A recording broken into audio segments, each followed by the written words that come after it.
세상엔 여러 가지 괴담들이 많습니다. 물론 괴담이라 함은 실제로 겪은 이야기와는 완전히 다른 개념입니다. 오늘 들려드릴 이야기는 부대 앞 흉가에 얽힌 사연 두 번째 에피소드입니다. 무서운 이야기 시작합니다. A상병은 아직 끝난 게 아니라며 기분 나쁘게 웃기 시작했어요. 저는 아직도 뭐가 남았나? 라고 생각했죠.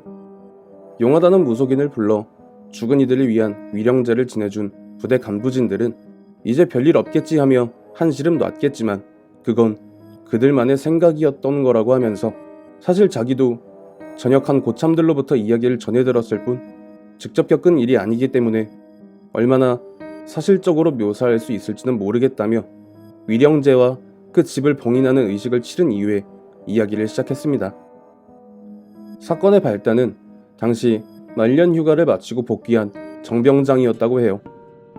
정병장은 복귀하자마자 게시판에 붙은 금일의 위병소 근무자 명단을 본 뒤 행정병에게 불같이 화를 냈다는데요.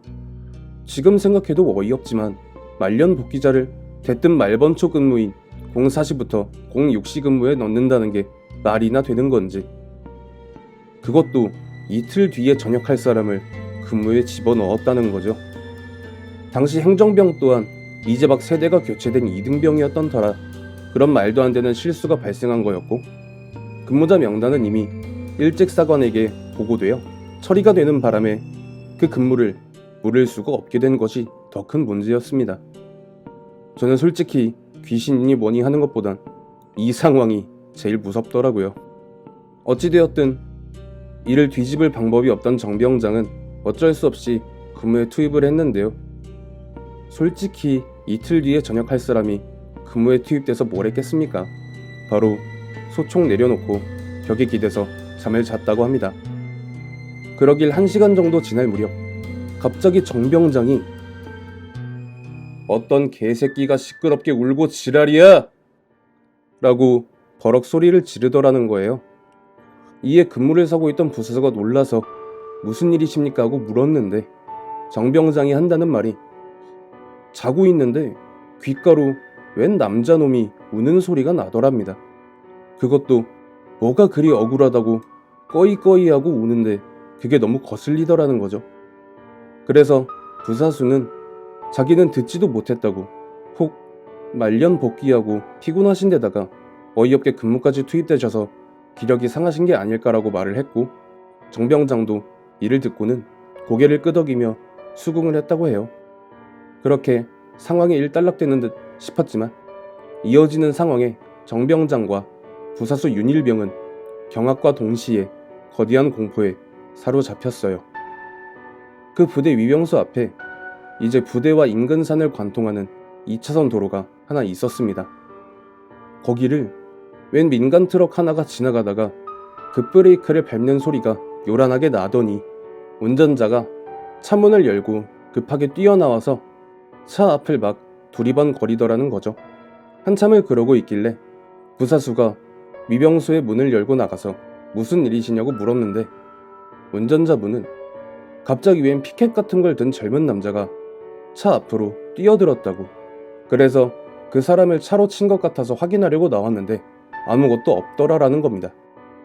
거기서 정병장과 윤일병의 머리에 스치고 지나가는 무언가가 있었고 서로 눈이 마주치자 동시에 온몸이 소름이 돋으면서 정병장은 "뭐야, 그럼 내가 들은 울음소리가 그 정신나간 남자 우는 소리였다는 거야?" 라고 하면서 "와, 뭐지?" 계속 이거를 반복하는데 갑자기 운전자분이 "악!" 이라는 외마디 비명을 지르면서 엉덩방아를 찢더니 문제의 그 집이 있는 방향으로 뛰어가기 시작. 이를 위병조장이 일직사관에게 보고했고 윤일병과 정병장이 그 집이 있는 방향으로 불이 나게 달리기 시작했다고 합니다. 그리고 정병장과 윤일병은 그 자리에서 믿을 수 없는 무언가를 목격하게 됩니다. 정확하게는 사지가 뒤틀린 웬 꼬질한 옷을 입은 남자가 그 집 앞마당에 넘어져서 벌벌 떨고 있는 운전자분을 보며 기분 나쁘게 웃고 있는 모습을 본 것이라고 합니다.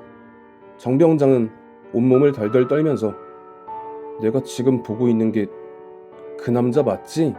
라고 했고, 윤일병은 저도 잘 모르겠습니다. 저게 사람인지 귀신인지 라고 하면서 눈앞에 벌어진 상황에 대한 이해가 되진 않긴 했지만 그래도 위험에 처한 민간인을 구하기 위해 윤일병은 거리낌 없이 그 문제의 남자에게 달려들었습니다.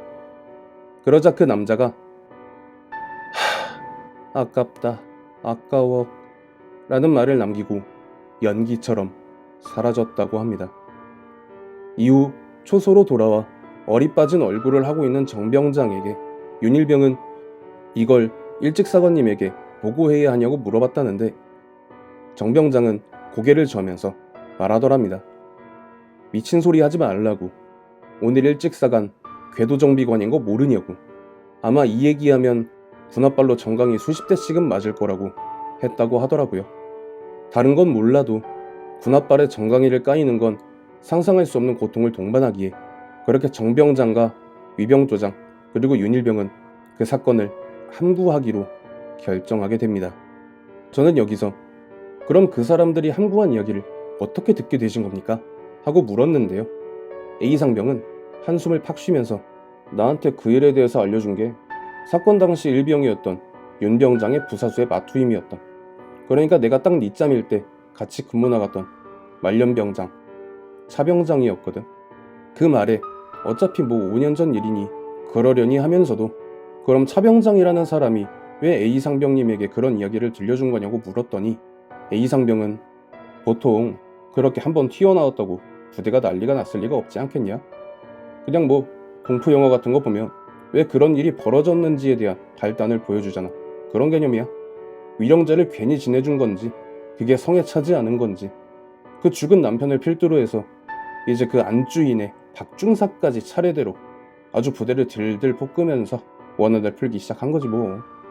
저는 그 당시 부대가 어느 정도로 그들에게 시달린 건지 그들은 왜 자신들을 위해 위령제까지 지내준 사람들에게 해코지를 하기 시작했는지 그 자세한 내막을 비로소 들을 수 있었습니다.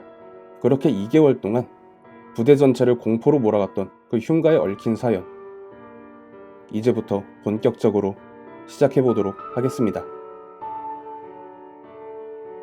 이번 이야기는 여기서 마무리하겠습니다. 시청해주신 모든 분들 감사합니다. 다음 편 또한 최대한 빠른 시일 내에 업로드하겠습니다. 구독과 좋아요 알림 설정 부탁드립니다.